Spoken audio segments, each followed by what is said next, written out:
Vadikani, mufaro wangu kusangana nemi pachikova chemhemberero. Munoona pano tinodaidza vanhu vanofamba mukati mendima dzakasiyana-siyana, asi vanenge vatizunza. Basa redu pano nderekudzidzisa nekurakidza nyika kuti aiwa kuno kuZimbabwe tinavo vari kuita ndima dzakasiyana-siyana, asi hatigone kupinda muchikamu chino tisina kutenda vakocheri vedu vedande mutande. Mike Samba Show is powered by dande mutande. Nedande mutande zvinoendeka. Rambai muchitandadzana nesu. Tinotenda zvakare vewamambo Space Creatives vakatipa musha watakagara. Chigarai nesu mufadzwe.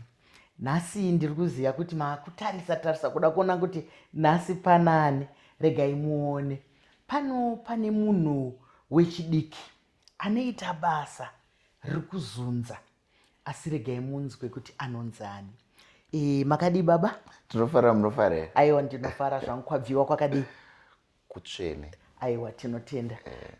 Ndinoziva kuti mukati meupenyu hwedu tine mazita akasiyana-siyana. Sure. Kune mamwe mazita emadunhurirwa, mamwe ekungotaura pachikuva, mamwe ekwatinobva. Saka pamukana uno ndoda kukupai mukana wekuti mundipe zita renyu kuti munonzani, kana muine remadunhurirwa motiudza. Mundipa nhoroondo diki muchikoko chenzungu yekuti munobata nezvei ndimani. Sure, thank you so much nemubvunzo wakanaka kudaro. Tinotenda. Ndoitwa Apostle Dr. Joe Daniels. Ndozita ritori pachitupa iroro.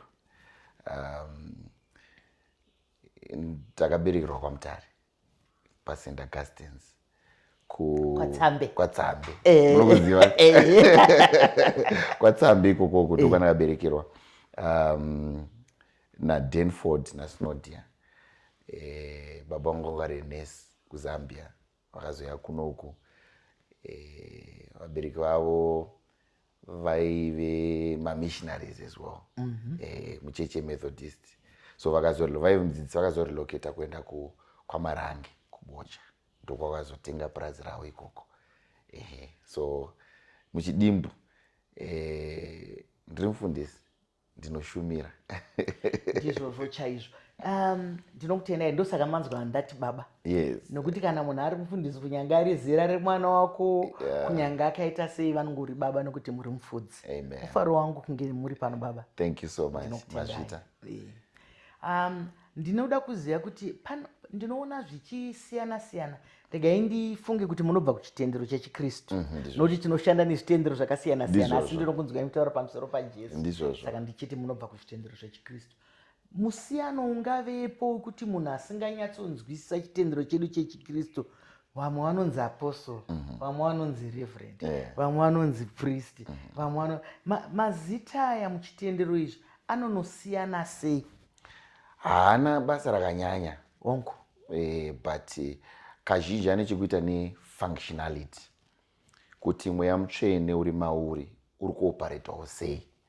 Zvakangofanana nekuti vese vashandi vehurumende, but umwe anonzi minista wechakati, minista wechakati. Ingori portfolio kureva kuti kushanda kunoita hurumende yakamusarudza kubudikidza naiye zvakanyanyonangana nearea yetransport. So ndo zvazviri zvipo pachitendero chechiKristu, kuti munhu anenge achinzi apostle munhu akatumwa naMwari as a sent one of God, nemessage iri definite, kana kuti maridzo iri definite inonangana nezvimwe zvinhu, kana kuti imwe area mukugarisana kwatinoita. Ndizvozvo chaizvo. Ndinoziva kuti kunze ikoko kune vakawanda vanobvunza kuti asi unonzwa sei kuti wadanwa, nekuti munda mukuru, vanoshandamo vakawanda. Sure. Kudanwa uku kunonzwikwa here baba, kana kuti unotoudzwa nevanhu kuti ndirofunga imi munofanira kunge muri mufundisi, kana kuti asi kune mamwe masangano tinoona kuti vamwe vanongodanwa otanga kuita basa. Kune mamwe masangano vanotonodzidzira kuenda kunzi vari kufundira ufata, vari kufundira upristi, vari kufundira officer. Zvinofamba sei? Zvinodaro, zviri kwese sekutaura kwamaita. Vamwe vanoita zvekuudzwa, umwe unoita zvekuzvinzwa. Yes, unotoda munhu anokubatsira kuziva dzimwe dzenguva zviri pauri. Mukatarisa even mushoko raMwari, kune vanhu vakaita zvekudanwa kuri kuhope, vamwe vaita zvekusarudzwa kubudikidza neutungamiriri hunenge huripo hunoti zivei Mwari zviri nani. So ndokusiyana kwazvinoita dzimwe dzenguva. So but kudanwa chitsvambe, muchirungu ndingati burden. Unozvinzwa mauri, unonzwa kuremerwa zvekuti paunoita basa riya unosara wakarerukirwa. Chinhu chekuti ukasachiita ndizvo zvaudiwa tari baba vari kutaura kuti zvinoita sechisveru nokuti ukapiwa chisveru isitiri vadiki wainzi ukapiwa chisveru waitochema kuti unodya makonye. Ehe, saka vari kuti chinoita sechitsvambe kana usina kutaura shoko iroro. Ndinoteerera, ndinoteedzera zvamunoita.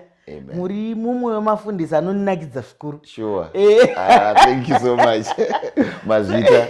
Saka ndakateerera imwe ndakaona kuti apa pane hungwaro, regai ndivadaidzi ndigonyatsonzwa. Alright. Imimi maitsanangura pakutaura kwenyu kuti aiwa izvi zvekuti baba ndiprofeti, amai vanongofuma kuchinzi prophetess. Handizvo? Ngatipindei mazviri. Nokuti ndozvanyeketera. Zvinodaro zveshuwa. Muushumiri maane vanhu vakasiyana-siyana. Vari kupinda nezvinangwa zvakasiyana-siyana.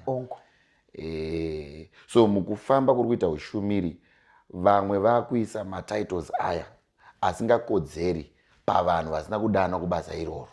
Hatisi kuramba kuti mukana unogona kuvapo wekuti mudzimai nemurume vese vanogona kudanwa pabasa rimwe chete nenzira imwe chete.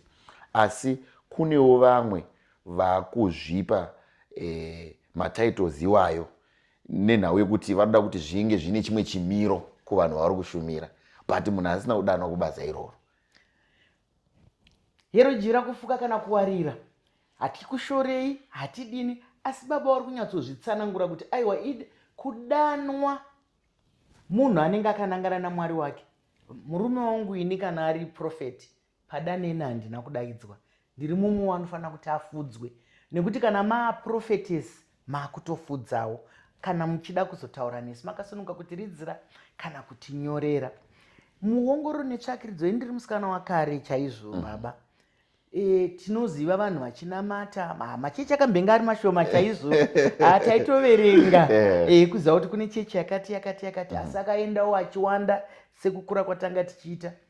Nyaya yekunonamata kumakomo iyi yakunge chitaira, yakunge ndo yakuita ndikabwereka kachirungu talk of the town.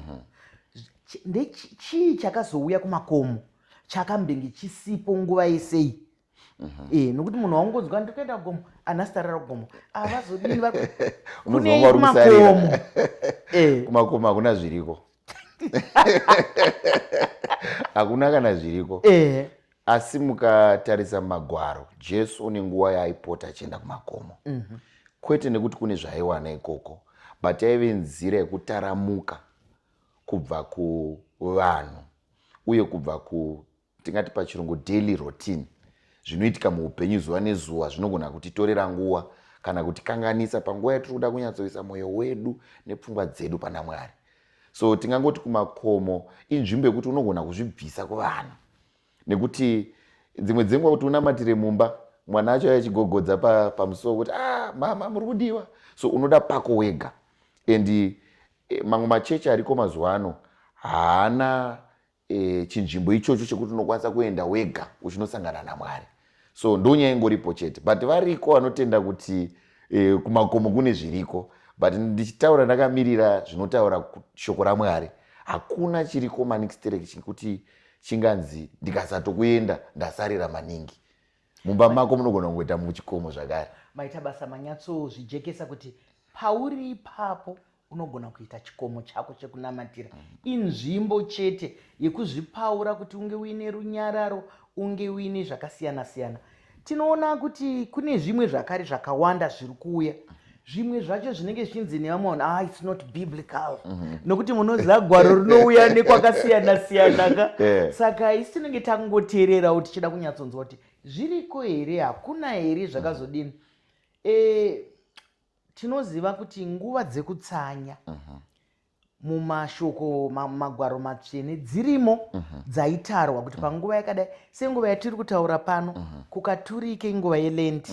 Ndonguva iya Jesu pavakanga vari mumazuva 40 neusiku nemasikati vachiedzwa.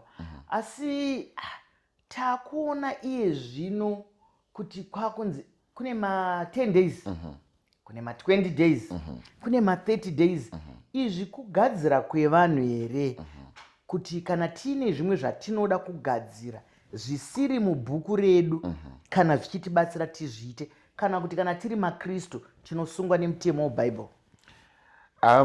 Munoona kusiyana kweOld Testament muchirungu neNew Testament ndekuti Old Testament yaive nemitemo yakanyanyisa, but takutarisa kuNew Testament kwakanyanya kutungamirirwa nemweya mutsvene, nekuti mitemo yaya inonzi yakanonyorwa mumwoyo yedu, zvekuti dzimwe dzenguva uchatungamirirwa namweya mutsvene kuti tsanya.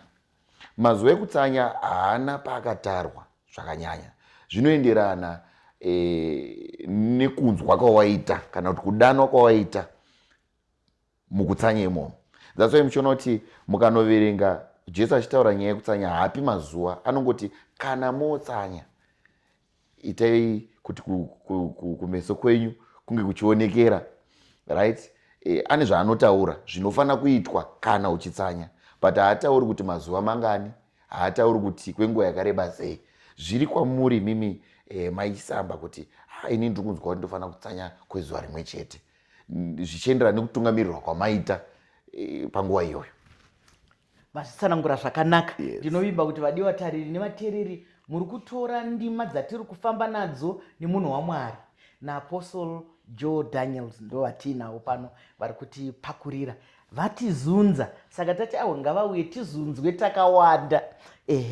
Ndinoda kubvunza tichiri panyaya yekutsanya ipapa nokuti dzimwe nguva ongoro netsvakiridzo inozoratidza kuti vamwe vanenge voita zvokubirira kudya uko vakuti zvokubirira kumwa zvinofanira kunge zviri zvekudya chete here, hakuna zvimwe zvinofanira kuti zvitsanywe here. Munhu akangofunga kutsanya kuti nhasi handidi sadza, handidi chingwa, handidi zvakati zvakati, ndiko kutsanya chete here? Iko kunomborevei kutsanya muupenyu hwechikristu? Kutsanya ndichatsanangura zvinhu zvisingafungirwi nevanhu vazhinji. Vanhu vazhinji vanofunga kuti ukatsanya unosunda Mwari kana kuti kupusha Mwari kana kumanikidzira Mwari kuti vaite zvinhu. Hachisicho chinangwa chekutsanya. Kutsanya inzira yekubvisa zvimhingaidzo zvingangokutadzisa kuti uve neukama hwakati simbei naMwari, zvakanangana nekuda kunzwa zviri kutaurwa naMwari panguva iyoyo. So ukatsanya, ina handineni kuti watsanya mazuva mangani, ndoda kuzwa kuti waudzwa kuti kudii nedenga pamazuva awatsanya, nekuti chinozochinja dambudziko rako instruction kana kuti zvawaudzwa nedenga kuti maisamba padambudziko ramanga muchitsanya nezvaro, tendererai masvingo eJeriko ka7. Ipapo ndo pane bvorero rekutsanya. Hazvisi kungoti chete ndatsanya. Kuti mwana arikuda kufamba tichatotsanya, mwana ari kutsvaga basa tichatotsanya, mwana ari kutsvaga nzvimbo yechikoro takutotsanya. Ndizvozvo. Mazvitsanangura zvakanaka baba kuti imi maudzwei vadiwa tariri nevateereri. Mwari ari kuti kana muri muchitendero, chitendero chatiri pano, tiri kutaura chitendero takananga nechitendero chechikristu. Zvese zvimwe zvitendero tinozviremekedza. Ndizvo saka tichikudaidzaiwo nemisi yenyu yakasiyana. Nhasi muchatiregerera, tiri kuramba takataura nechitendero chechikristu nekuti mufundisi wedu ari muchitendero chechikristu.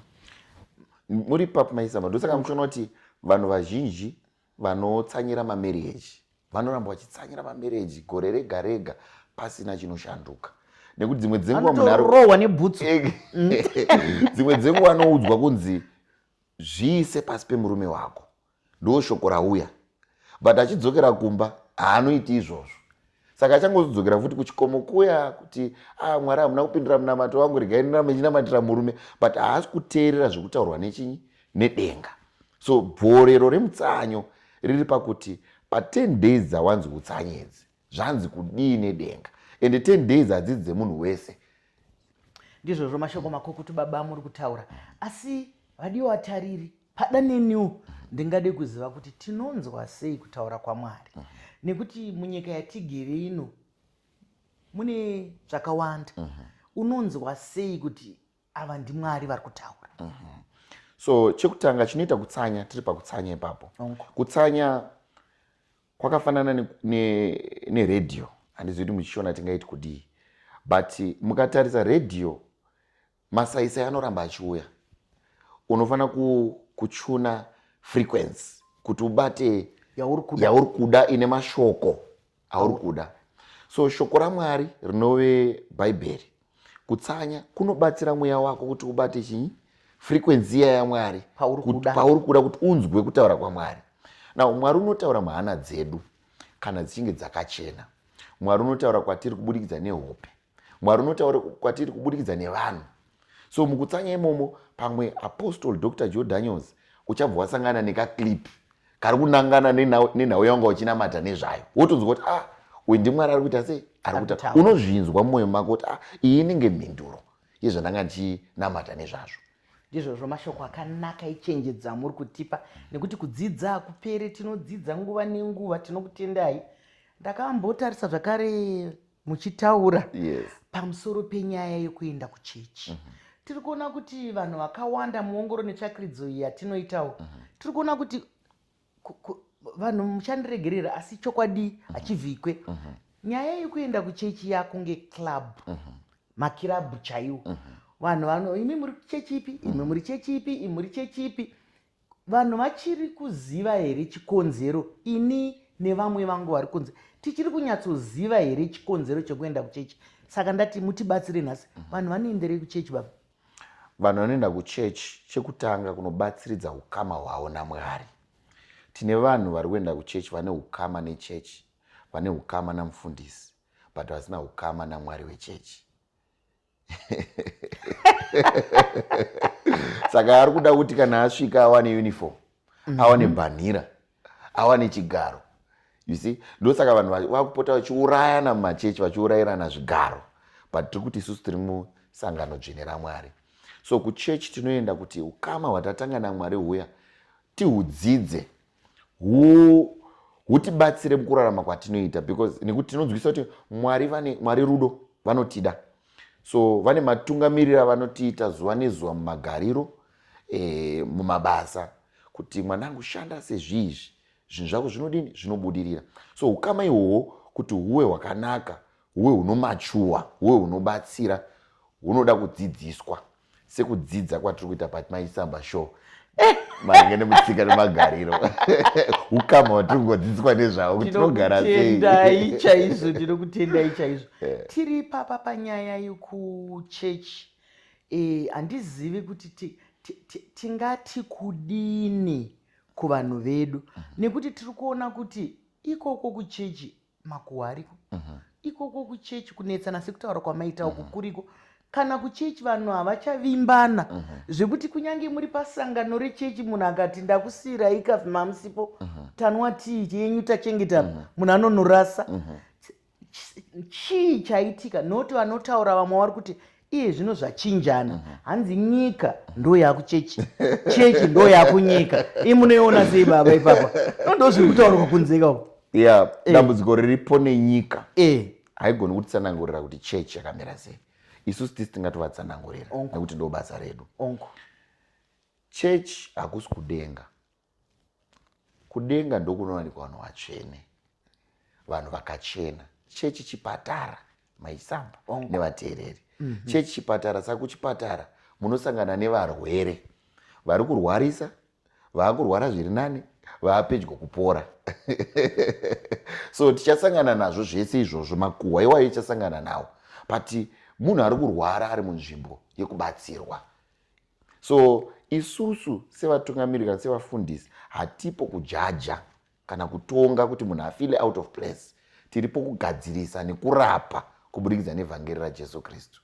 Ndizvozvo mashoko makukuta ari kutaurwa kuti vanhu vese vari muchechi imomo vanhu vanoita sevaenda kuchipatara. Saka hakuna mutsvene, hakuna holier than thou. Kana tichinge tada kuba apo neapo. Ndiri kukuonai pamasaisai. Ndiri kuziva kuti ufundisi hwekufambirana nenguva. Chii chakakuisai pamasaisai asi muchitaura shoko raMwari? Ndakatoita zvekuudzwa naMwari. Taenda pachikomo chamambotaura chechi. ndinonamata ndobva ndanzwa zvazvambotaurika asi zvakazoya zvine mutsindo wepamusoro ende pandakazviteerera zvakabva zvaita zvazvaita izvi. So ndakangofunga ndakagara neimwe nguva kuti dai kuri kuti Jesu Kristu ari pakati pedu muzuva ranhasi, ndedzipi dzimwe nzira dzaaingashandisa kuti shoko rake risvike kuvanhu. Ndinoona Kristu ari munhu aishandisa platform yese kana kuti chinzvimbo chese changa chiriko panguva yake kuti abate vanhu vazhinji neshoko raanga apuwa nababa wake. So munoona kuti panguva chaita akasvika munzvimbo dziri kurimwa otanga kutoparidza zvine chekuita nekurimwa but achitotaura zvine chekuita nepfungwa dzababa. So ndakafunga kuti no, dai Jesu anga aripo nhasi pachivhitivhiti aiwanikwa, paredhiyo aiwanikwa, kwese kwese muzvikoro aiwanikwa, because wakati shoko iri ngariparidzwe kwese kwese, ani nani zvake anenge anzwa akatenda achaponeswa. Tinokutendai chaizvo nemashoko makukutu amuri kutaura kuti hirudzira kufoka nekuwaridza. Kana shoko richinge richikushwa zviri kwauri kuti utore kana kuti usagamuchire, asi vazhinji vanozvifarira zvamuri kuita nekuti muri kuita basa. Ndinoziva kuti vanhu vakawanda vakaona munhu, tikangoti kana kuti apostle kana kuti mufundisi kana kuti n'anga kana kuti vaye vanosutswa, vanofunga kuti munhu wese anoita seanoona, anoda kuti azouya achiita dai kuri kuri ndombokurasai ndoti ngatimboendai kunyika dzimu.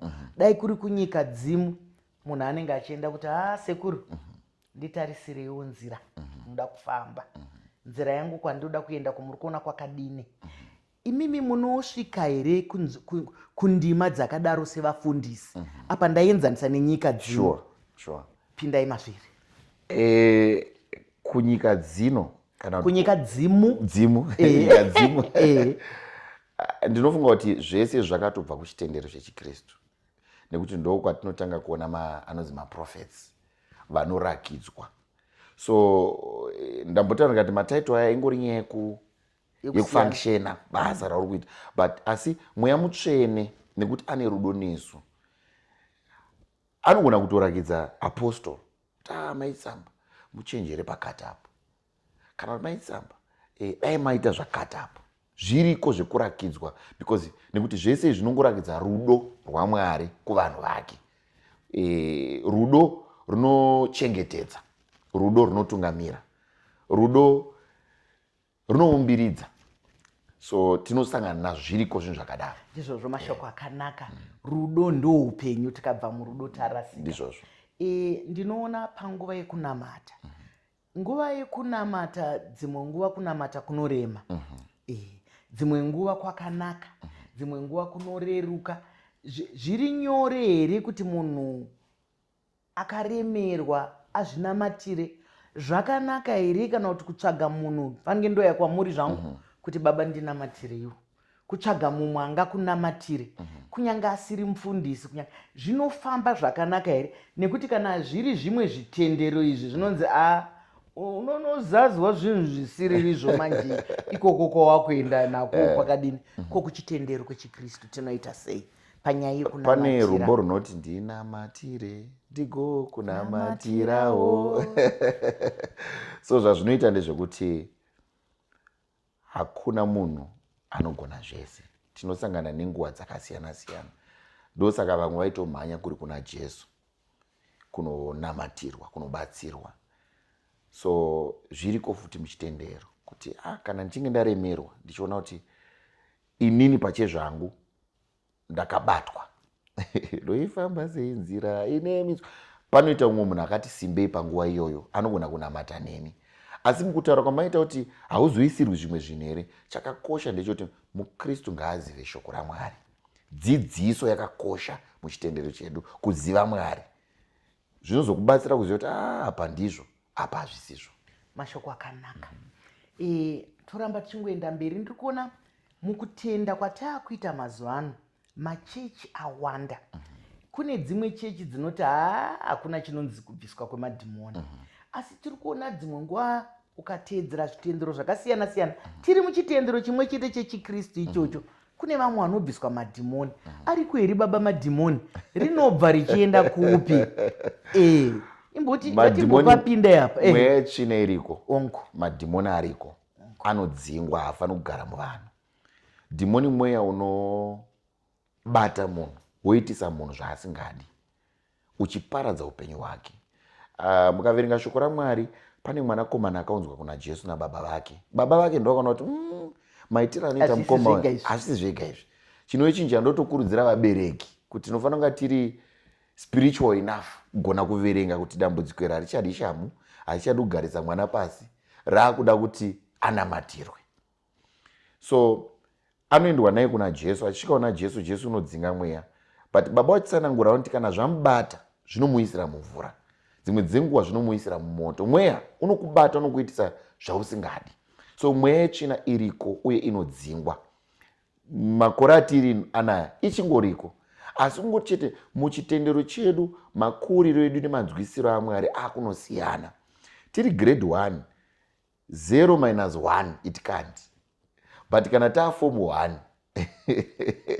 0 minus 1 is minus 1. So tinozosvika pakunzwisa kuti vamwe vedu hatidi kunyanya kufokasa kana kuti kuconcentrata nekudzinga mweya. Nekuti mweya zvakangofanana nepamba, rekezeni pemenzeniso yepamba, kuti kudzinga mweya chino kwakafanana nekushandisa bhego nekuspraya nhunzi kuti dzitize. Asi ukasachinja pamba dzinongodzoka futi. So kuchinja pamba ndo dzidziso yekuti ukadzidziswa dzimwe dzenguva nhunzi dzinotanga kutaramuka, nekuti dzidziso yauri kufamba nayo haiaccommodate kana kuti inorambidza kuti mweya tsvina iwane pekugara paupenyu hwako. Ndizvozvo mashoko akanaka, mapamuenzaniso wakanaka, kuti iroro dhaipa iroro kana riine tsvina, nhunzi kunyange mukaita sei dzinoramba dzichidzoka. Saka zvinofanira kuti zvidzingwe. Ko munofungei baba nenyaya yemadrugs? Hasi madhimonera. Nekuti vana vedu vari kupinda mazviri, vanomboedza zvavo kutsiga, asi mati mamboona munhu anenge achiedza kutsiga iyamborova kahede kana kuti anoita kunge ari kufamba paropu. Munofungei nenyaya iyoyi? Yeah, mweya tsvina inopinda paaddiction. Once wangoita addicted, even mukudya kuti haugoni unoramba uchingodya zvimwe zviya zvazopfuura mwero, pato pakutoshanda mweya yetsvina. So madrugs ane mweya iri maari. Ndosaka even kuimba yaMwari tichinamatira zvinhu zvakadai seizvozvozvo. Nekuti kushanda kunoita mweya yetsvina maisamba nevadiwa vateereri. Mweya yetsvina kana ichishanda inouya sevoice mupfungwa. Vakawanda vanofunga kuti inongokubata yokumanikidza. Inotouya yotaura, yowhisper kana pfungwa. Iwewe ndiwo unoita decision yekudzigamuchira. Ndo matangira zvinoita. Ananias naSafira, sei Satan azadza mwoyo wenyu kuti mufunge kunyepera mweya mutsvene. Hamuna kunyepera munhu, asi manyepera mweya mutsvene. Handi muri kuona kuti Ananias naSafira dzakauya dzitori pfungwa, asi Peter akati pfungwa idzi dzabva kumweya kuna Satani. So ipfungwa inouya ichibva kuna Satani kuti wadi wangoti mbijana, matambudziko ako anoenda. Usingazivi kuti utopinda muri rimwe chinyi? Muri rimwe dambudziko. Maita basa mazvitsanangura zvakanaka. Tine dambudziko pasi rezo, tinofunga kuti muchatibatsira tigobatsirana pakunamatira madhimoni iwaya akadaro. Mubvunzo wangu wokupedzisira regai nditi, munofungei nenyaya yesocial media? Nekuti chinhu chinenge social media ndinowanzoenzanisa nemunondo unocheka kwakanaka nekwakashata. Munofungei imi baba? Ndinofunga kuti social media yakanaka. Ongo. Kana iri mumaoko memunhu akanaka. Yakashata kana iri mumaoko emunhu akadini? Akashata. Social media ndo yaita kuti maisamba show iwe kudzimba dzevanhu kuzuva ranhasi. Kureva kuti iri mumaoko memunhu akaita sei? Akanaka. Social media yakafanana nebanga. Banga rikaiswa mumaoko memubiki, tinoona richiita mapipi anoshamisa. Asi banga rimwe chete rikaenda mumaoko memhondi, mashandiro arinoita munongomaziva. So ngatirege kuti social media pachayo yakaipa, maoko airi kusvikira ndo akaipa. Asi iri kutibatsira nekuti honai basa ratiri kuita iri. Ini makandiziva through social media, imi tinongowacha pasocial media. Asi pasocial media ipapo futi pane zviripo futi zvisingafadzi zvatinototi vana vedu havafani kuona zvinhu zvakadai sei, zvinove zvinorwadza nekuti yasvikira mumaoko asiriwo. Ndinokurudzira kuti social media ngaishandiswe mune zvakanaka, kuumbiridza, kubatsira nekunyaradza.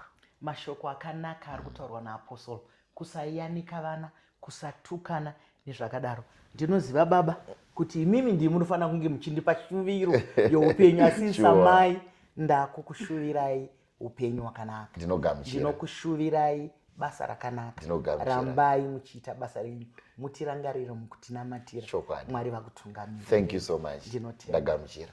Vadikani, kana toita zvinoendeka zvikuru sei tiri pachikuva chemhemberero, chiringa zuva chaiye chinokwikwidzana nesu zvakanyanya, asi hatigone kupeta chirongwa tisina kutenda dande mutande yatipa masaisai ekuti tigone kuonana pasi rose nedande mutande zvaendeka. My Samba Show is powered by dande mutande. Zvakadi kusangana zvakare, svondo rinouya pane imwe naPeter P. Ndinwenyu Dr. Rebecca Chesamba.